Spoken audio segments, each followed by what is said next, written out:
కురిసిన వర్షాలకు చెరువులన్నీ తెగిపోతున్నాయి. గండ్లు పడ్డంతో నీరంతా ఏరులై వీధుల్లోనికి వస్తోంది. రోడ్లు ఏర్లుగా మారుతున్నాయి. దాంతో జనం రోడ్డుపై ప్రయాణించే పరిస్థితి కనిపించడం లేదు. దూలపల్లిలో రోడ్డు తెగిపోయి నీరు పెద్ద ఎత్తున ప్రవహిస్తోంది. వాహనాలన్నీ రోడ్డుపై నిలిచిపోయాయి. పరిస్థితి దారుణంగా ఉంది. జనం ఇళ్ల నుంచి బయటకు రాలేకపోతున్నారు. వాహనాలు కొట్టుకుపోయే దుస్థితి. దూలపల్లి నుంచి మరింత సమాచారం మా ప్రతినిధి రాజు అందిస్తారు. ప్రస్తుతం దూలపల్లిలో ఉన్నాము. నిన్నటి నుంచి కురిసినటువంటి వర్షాలకు చుట్టూ ఉన్నటువంటి చెరువులన్నీ కూడా పెద్ద ఎత్తున నీరు చేరాయి. ఒకవైపు నీరు చేరడమే కాదు, ఆ నీరు అక్కడ ఉన్నటువంటి చెరువులకు గండిపడి ఊళ్ళలోకి వస్తున్నటువంటి పరిస్థితి. దూలపల్లి మొత్తం కూడా నీటిమయం అయిపోయిందని చెప్పుకోవచ్చు. ప్రస్తుతం దూలపల్లి మెయిన్ రోడ్డు పైన ఉన్నాము. నీరు ఎంత పెద్ద ఎత్తున వచ్చి చేరిందో మనకు స్పష్టంగా అర్థమవుతుంది. వస్తున్నటువంటి వాళ్ళు నడుం వరకు మునిగిపోతున్నటువంటి పరిస్థితి. రోడ్డుకు అటువైపు ఇటువైపు ఏమాత్రం వెళ్లే పరిస్థితి లేదు. పైగా అటు పోలీసులు కూడా ఇక్కడికి వచ్చి ఎవరు ముందుకెళ్ళొద్దు అని చెప్పి వాళ్ళందరినీ కూడా ఆపేస్తున్నటువంటి పరిస్థితి మనకు స్పష్టంగా కనిపిస్తుంది. ఈ పరిస్థితిలో ఇక్కడ ఎప్పటి నుంచి ఈ వాగు తెగి నీళ్ళు ఇక్కడికి వస్తున్నాయి చెప్పండి? రాత్రి 12:45 చెరువు నిండిందండి. లింగ చెరువు నిండి లింగ చెరువు నుంచి తుమ్మర చెరువుకి వస్తుంది. తుమ్మర చెరువులో అక్కడ కట్టదైపోతే ఇదే పరిస్థితి ఉంటుంది. ఇది ప్రస్తుతం అప్పుడైతే 2000లో వచ్చింది. మళ్ళీ 16 years తర్వాత ఈ పరిస్థితి దూలపల్లి గ్రామానికి ఇలా జరిగింది. ఓకే, అంటే ఊర్లో పరిస్థితి ఎలా ఉంది? అంటే ఇండ్లు కూడా ఉన్నాయి, ఇళ్లలోకి కూడా నీరు చేరుతుందా? ఎలా ఉంది పరిస్థితి? ఇటు ఇల్లులు ఉన్నాయి, ఇటు ఇల్లులు ఉంటాయి. ఇటైతే మన విలేజ్కి అయితే ఏం ప్రాబ్లం ఏముండదు. ఇటు కిందికి వెళ్తాయి. ఈ వాటర్ అంతా ఫాక్ సాగర్ పోతుంది.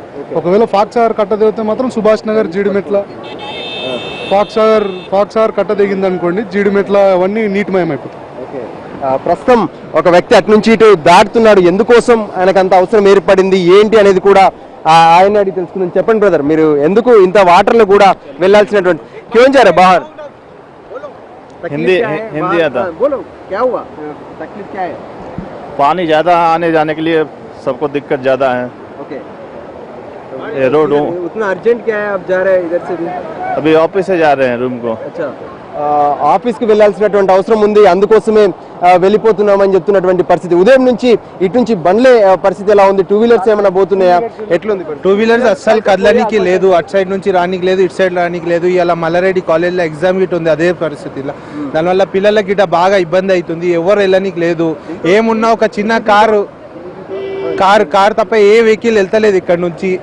కారు, గుడ్స్ వెహికల్ తప్ప ఇంకా బైక్లు అయితే అస్సలే లేదు. పిల్లలకి గిట్ట బాగా ఇబ్బంది అయింది. ఇప్పటిదాకా 11 గంటల దాకా ఆగి వెళ్ళిపోయారు పిల్లలు. ఎక్కడో ఇంటికి ఎగ్జామ్ ఉందేనంటే ఇవాళ బాగా ఇబ్బంది. ఒకవైపు చుట్టూ కూడా ఇంజనీరింగ్ కాలేజీలు ఉన్నాయి. దాంతో ఆ కాలేజీలకు పెద్ద ఎత్తున వాళ్ళు పరీక్షలు రాసేందుకు కూడా వెళ్లాల్సినటువంటి పరిస్థితి ఉంది. అందుకోసమే మేమంతా కూడా వెళ్లాల్సినటువంటి అవసరం ఉందని చెప్పి వాళ్ళంతా ఇబ్బంది పడుతున్నటువంటి పరిస్థితి చూడొచ్చు. వాటర్ ఇక్కడి వరకు వస్తున్నాయంటే ఇక్కడ ఉన్నటువంటి ఉధృతి ఏదైతే చుట్టూ ఉన్నటువంటి చెరువుల్లో పరిస్థితి ఎలా ఉంది, ఇక్కడ ఉన్నటువంటి గ్రామాల్లో పరిస్థితి ఎలా ఉందనేది అర్థమవుతుంది. వాహనాలు వెళ్లేందుకు వీలు లేదు. ఈ రోడ్డు మొత్తం కూడా ఏదైతే మార్గం మొత్తం కూడా క్లోజ్ అయిపోయినటువంటి పరిస్థితి.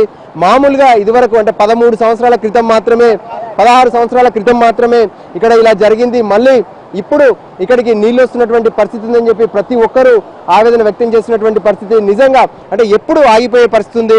ఇక్కడికి సర్పంచ్ కానీ ఇక్కడ ఉన్నటువంటి వాళ్ళు ఎవరైనా వచ్చారా? వచ్చారు, సర్పంచ్ గారు వచ్చారు, సర్పంచ్ గారు, గ్రామస్తులు అందరం చాలాసేపటి నుంచి ఉన్నాం, ఇక్కడే ఉన్నాము.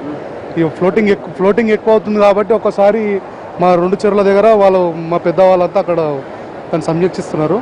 ఇంకోటి కొంపల్లి కూడా డేంజర్గా తయారైపోయింది. కొంపల్లి వాగు కూడా తెగేటట్టుంది. పోచంపల్లి అది కూడా ప్రాబ్లమే ఉంది.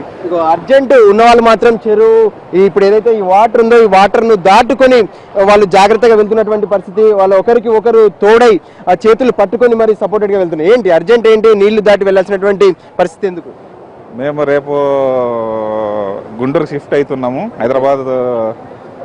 దానికోసం ట్రాన్స్పోర్టేషన్ మాట్లాడుకోవడం కోసం వెళ్ళి వచ్చాము అవతల. ఓకే, అంటే ఎలా ఉంది ఈ పరిస్థితి? మీరు నీళ్ళలో అంటే భయంగా ఉందా? ఎంత ఇబ్బందికరంగా మీరు ఇటు నుంచి వెళ్తున్నటువంటి? ఇబ్బందికరము, భయం కూడా కదా. మనం కంపల్సరిగా రేపు షిఫ్టింగ్ పెట్టుకున్న ప్రోగ్రాము పోస్ట్ పోన్ చేసుకోవడానికి కాదు.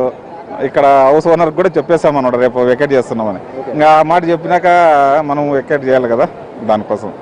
అటువైపు నుంచి ఇటు వెళ్ళాలంటే ఖచ్చితంగా ఈ నీటిని దాటుకొని వెళ్ళాల్సినటువంటి పరిస్థితి ఉంది. వాహనాలు సైతం ఎంతో పెద్ద ఎత్తున ఇబ్బంది పడక తప్పట్లేదు. పెద్ద వాహనాలు అయితేనే ఇక్కడ నుంచి వెళ్లాల్సినటువంటి పరిస్థితి ఉంది. ఇక మనం చూడొచ్చు ఇక్కడ ఉన్నటువంటి డివైడర్ ఏదైతే మధ్యలో ఉన్నటువంటి డివైడర్ సైతం కొట్టుకుపోయింది. దాంతో వాటర్ పెద్ద ఎత్తున లోపలికి ఫోర్స్ఫుల్ గా అటు ఊరు వైపు వెళ్తుంది. ఈ పరిస్థితిని ఎలా గట్టెక్కాలి, ఈ పరిస్థితి నుంచి ఎలా బయటపడాలని చెప్పి గ్రామస్తులంతా సహాయక చర్యల్లో మునిగిపోయారు.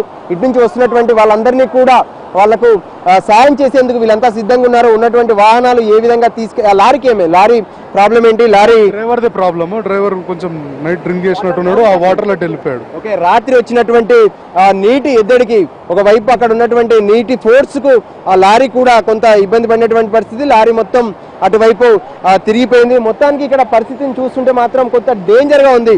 గతంలో ఎన్నడూ కూడా ఇంత నీటిని చూసి ఉండము. ఈ పరిస్థితుల్లో ఏం చేయాలంటూ వాళ్ళంతా కూడా ఇబ్బంది పడుతున్నారు. ఇక్కడ ఉన్నటువంటి ఈ వాటర్ ఎప్పుడు తగ్గితేనే అప్పుడు ఈ ఊరికి కొంత రిలాక్స్ అవుతుంది. నిన్న రాత్రి నుంచి ఇదే వాటర్ లో ఇబ్బంది పడుతూ వీళ్ళంతా కూడా కాలం వెళ్లదీస్తున్నారు. కెమెరా పర్సన్ సురేష్ తో రాజు, NT.